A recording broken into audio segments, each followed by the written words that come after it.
Sarah, and I'll be your nurse today. Tell me about yourself and why you are here today. Hi, my name is Allie. I'm 16 years old and I have just noticed that my skin's been breaking out more than my friends at school. Don't worry, Allie. Acne is extremely common in teenagers going through puberty, and it's easily treatable. Okay, that makes me feel better. But what does this mean? So acne is the result of bacteria in your pores. And during puberty, you have more hormones than usual in your body. And as a result, teens experience acne, just like you. Bacteria in my skin? Isn't bacteria really bad? Isn't bacteria E. coli or salmonella? I'm going to run some tests and tell you the exact type of bacteria that is causing your acne. These tests will be painless, and you'll have all the answers you need. Okay, sounds good. So for the first test, I'm going to use a cotton swab and just brush lightly against your face to get some of the oils and bacteria onto the tip. Before I do this, I will moisten the cotton swab in saline to sterilize it. The parts of your skin I'm going to focus on are the sides of your nose, your elbow, and any pus-filled sores. Then what do you do with it? So once I get the sample, I'll bring it to the lab, and they're going to streak your bacteria onto a plate using a sterile loop over the agar. The media we are testing is called mannitol salt agar. Then we're going to incubate the plate at 35 degrees Celsius for 24 to 48 hours. This is called a gram test. Wow, this is more complex than I expected. Then what? Then I'm going to observe what the plate looks like after being incubated. If it turns from red to yellow, I'll know that there's a gram-positive bacteria causing your inflammation. This will also tell me that there are higher levels of NaCl, or salt, in the bacteria sample. Why does it change yellow? So if it's gram-positive, the media changes to yellow because the acids produced during the metabolism of mannitol. Oh, okay. So the next test is called a direct stain. We take the sample from your skin and mix it with a drop of water on a microscope slide. Once it's dry, we use a flame to remove any unwanted microorganisms from the environment. We will use a pipette to put several drops of an ink called methylene blue on top of your swab. Then we rinse off the slide and observe your bacteria under a microscope. We will be able to see the shape and other characteristics here. Oh, that's really cool. Anything else? Then the last test we'll do is the coagulase test. What is coagulase? It's just another enzyme. The bacterial enzyme causes blood or plasma to coagulate, or just become less liquid-like.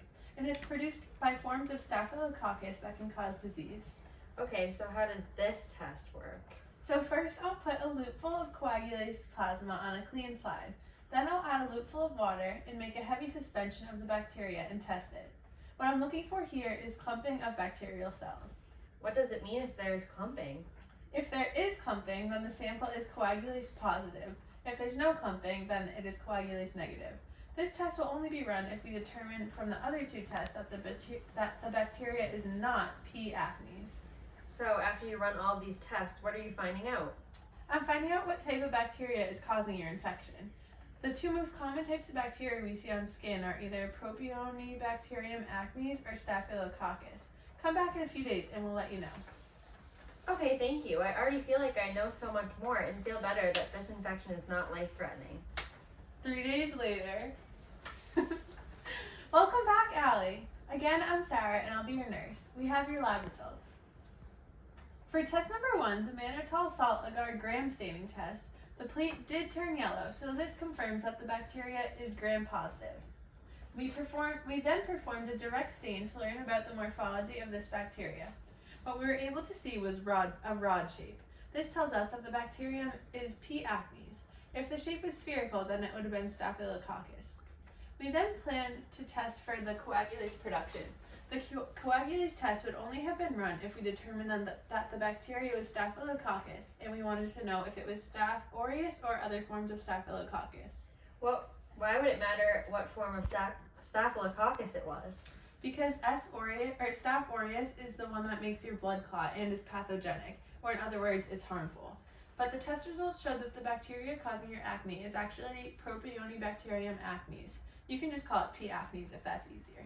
What is P. acnes? I'm glad you asked. So this bacteria is actually part of your normal microflora.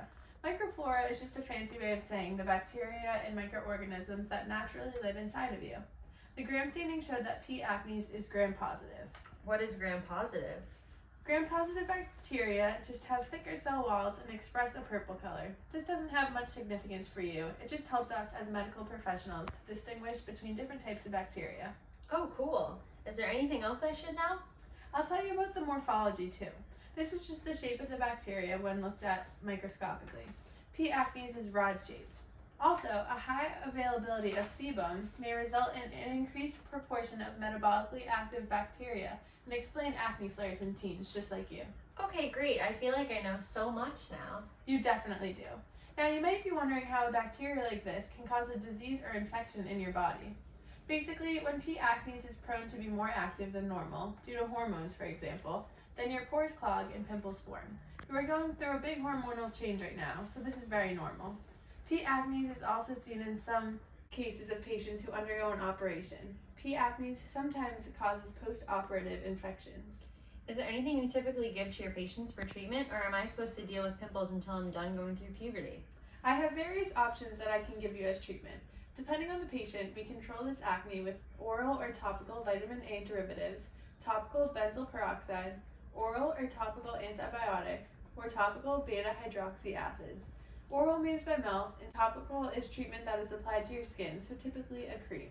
Okay, great. You're right. This does seem easily treatable. Thank you. You're welcome. If you find yourself looking for more information about this bacteria, the Journal of Clinical Microbiology has a great article all about Propionibacterium acnes. I can email you the link. I'll also send you home with an informative pamphlet that reiterates the information we discussed today. Thank you so much. You were so helpful. You're welcome.